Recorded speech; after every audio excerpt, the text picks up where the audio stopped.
The other quarterback that we, again, unfortunately have to talk about is going to be Tua. We've seen the picture before. We've seen kind of, honestly, a scary situation. Tua on the ground, appearing unconscious, players frantically waving for medical staff to come onto the field. Him reaching for nobody, unfortunately.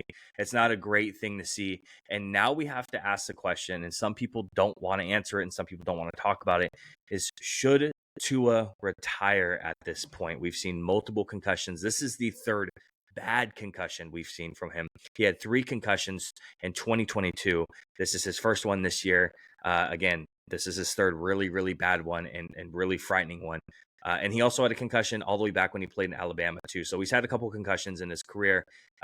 Mentioned it early on the podcast. He's going on IR to meet with a outside neurologist to talk about his concussions, do some brain scans, and see where he's at, and potentially continuing to play football. So should Tua retire? And is there anything that the NFL is actually going to do about this sort of situation with Tua that is kind of unprecedented? We've never seen this type of thing before. Yeah, I don't think the NFL is going to get involved too heavily here. At least not. Maybe behind the scenes a little bit. Yeah. Damar Hamlin is playing football, which is weird because he's the one that the contact went. But what I would say is a slightly concerning is Tua obviously has not learned. You got to slide. You cannot take these hits. He lowered his head into Damar Hamlin and caused this. And it's just, for a player that's had continued issues, it's just not great. And it was frustrating for me to look at it. I'm sitting right here at the computer and I have it on the side, and I'm editing the podcast and I'm looking over at it and I see him do that and I immediately scream, "No, what the fuck are you doing?" And then he immediately turns around and he, does his thing on the ground. It's frustrating. When you have a head coach in the NFL, Antonio Pierce, come out and say he needs to retire. Nick Saban was on the Pat McAfee show, and he was basically like, it's not a good sign. I think Tua and his family need to listen to all the medical advice, like basically telling Tua, like, you need to make the smart decision here. Mike McDaniel said that he kissed him on the side of his head as he was walking off, which is, I don't know if you've seen the photo, but it's pretty powerful. Yeah. And he said that you need to go be the quarterback of your family right now. Yeah. Like that's just chilling, spine chilling, I don't think the NFL can stop a player from wanting to play. They can't force anyone to medically retire. But, right. If something serious happens to Tua while he's on this football field, there's a lot of backlash that's going to come. And the NFL had to pay to put this concussion thing to bed a couple years ago. They've changed a lot of rules about it, changed a lot of things in the game about it. And even so, I'm not going to put any negative thoughts out into the world right now, but we've seen these former players and we've seen the ones that have been the CTE issues, and we've seen them do not great things to themselves, to loved ones. Yeah. And I'm not even going to put any more of it out there, but can you imagine if a few years down the line, there was an incident involving him and himself or his family, the blowback on that? Like, dude, you're rich, you're smart, you're educated. You can be up there on College game day next season if you want to, making all the money in the world.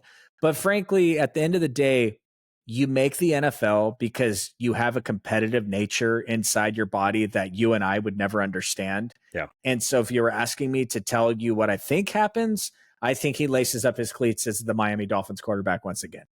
Whether I recommend that or think it's a good idea or not, if you and me go to work every day and work our asses off and then stay up till midnight trying to do a podcast to make some money to live in life. Tua has all the money in the world now, and he doesn't need to play football anymore. But I don't think this is the end for him. That the head trauma for Tua was bad when the NFL, right? The NFL is known for before all this Tua stuff, almost just openly like ignoring the CTE and the long-term effects of head trauma for these players, and for them to take kind of drastic action that they have in the last 2 years. We see it. Guys get called off all the time for potential concussion protocol constantly during games. It happens. It happens pretty frequently, and that's a lot to do with Tua. The NFL and the NFLPA opened a joint investigation into the incident when he first got hurt in Buffalo. The union used its collective bargain to the right to fire unaffiliated neurological consultant who cleared Tua to return to the game. And again, 4 days later in Cincinnati, he ends up hitting the back of his head, and it ends up being just as bad. And then again, later on during the season, he has a concussion against Green Bay. This is not like Tua would not be like setting the precedent for everyone. This is something that we've seen before. Jordan Reed retired at 30 because of citing concussions and potential head trauma. Chris Borland, 49er at 24. linebacker. Luke Kuechly at 28, Ali Marpet at 28. These guys have retired early, and they've all cited early head trauma and concussions as their reasoning. They didn't have $200 million contracts. And they didn't have $200 million contracts, and their concussions and what they've seen, the graphic nature of Tua being on the field multiple times is they were never like that. And so this is something we've seen over and over again. I'm curious to see the NFL actions going forward. I know there's the whole like guardian cap thing that's kind of coming into the games, to see maybe if they implement something against Tua, or if Tua makes a decision to actually medically retire from football. I don't think anyone would blame him at this point. We had the conversation 2 years ago when Tua had the bad concussion the second time in Cincinnati, that Tua might have to medically retire, that this might be done. And then he came back. He had a great season last year, got paid, and we're having the same conversation 2 years later again. And it's unfortunate. And this is Tua as a person, not as a football player. And I think that's what they're putting forward at this moment.